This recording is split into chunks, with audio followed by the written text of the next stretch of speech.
বাংলাদেশের সিলেট অঞ্চলের পাহাড়ের নিচে ইউরেনিয়াম লুকিয়ে আছে এমন দাবির সঙ্গে সঙ্গে তা দিয়ে পরমাণু বোমা তৈরি করে প্রতিবেশী দেশকে ধ্বংস করার বক্তব্য সাম্প্রতিক সময়ে তীব্র সমালোচনার জন্ম দিয়েছে। ঢাকা বিশ্ববিদ্যালয়ের ছাত্র সংসদ ডাকসুর সাহিত্য সম্পাদক মোসাদ্দেক আলীর এই মন্তব্য সামাজিক যোগাযোগ মাধ্যমে ছড়িয়ে পড়ার পর রাজনীতি ও বিজ্ঞান প্রযুক্তি সংশ্লিষ্ট মহলে শুরু হয়েছে তর্ক বিতর্ক, প্রশ্ন আর সমালোচনা।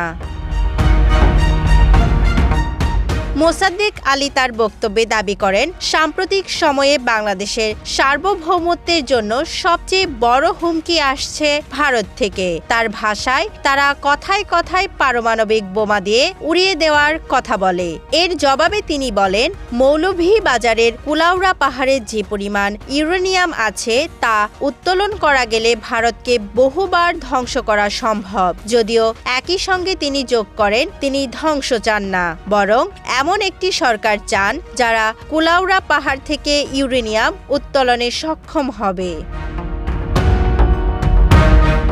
এই বক্তব্যের পরপরই নিজের অবস্থান ব্যাখ্যা করতে ফেসবুকে দীর্ঘ স্ট্যাটাস দেন মোসাদ্দেক। সেখানে তিনি দাবি করেন, কুলাউড়া ইউরেনিয়াম কোনো সস্তা বা সিলি বিষয় নয়। তার মতে, বাংলাদেশের রাজনীতিবিদরা গত 50 বছরে এই সম্পদ নিয়ে কোনো পরিকল্পনা বা আগ্রহ দেখাননি, অথচ বিদেশি অনেক রাজনীতিবিদ নাকি এ বিষয়ে খোলাখুলি কথা বলেছেন। তিনি আরও দাবি করেন, 2012 সালে বাংলাদেশ সফরে এসে তৎকালীন মার্কিন পররাষ্ট্রমন্ত্রী হিলারি ক্লিন্টন সেন্ট মার্টিন ও কুলাউড়া প্রসঙ্গ তুলেছিলেন।